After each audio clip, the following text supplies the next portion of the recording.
Olmazor tumani Beshqo'rg'on 3 mahallasiga kelganmiz. Mashina qo'yishingizga ham yaxshi joy, parkovkalar ham, ko'chasi ham keng holatda. Ko'ryapsiz, mana bemalol holatda bo'ladi. 4 qavatli domimiz, gazlashgan dom bo'ladi.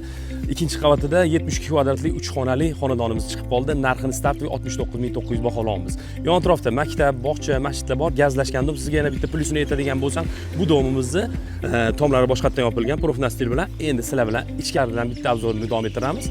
Ko'ringlar. Kirishimiz bilan xonadon shu ko'rinishda bo'ladi. Qarang, o'ng tarafga qarab yuradigan bo'lsa, bitta mana bolalar yotoqxonasi, bu yerda mana ota-onalar yotoqxonasi, tashqari qaragan romlari ham bor. Bu yerda bitta zalni ko'rishingiz mumkin. Mana 3-xonamiz bo'ladi. Hojatxona hammomimiz mana shu holatda bo'lyapti. Oshxonaga qarab chiqib ketyapmiz. Mana bu yerda oshxonamiz, tapchani zona ham qilib qo'yilgan. Bu yerda o'tirib choy ichish imkoniyatiga ega bo'lasiz. Mana tashqariga bitta qaradadigan bo'lsam, ko'ryapsiz, daraxt, ko'kalamzor, chiroyli holatda bo'lyapti.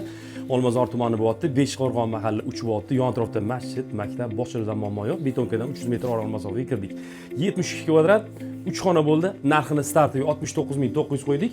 Egana raqamni qoldirib qo'yamiz. Qo'ng'iroq qilib barakasini qilsanglar bo'ladi. Sog' bo'lasizlar, salomat bo'lasizlar.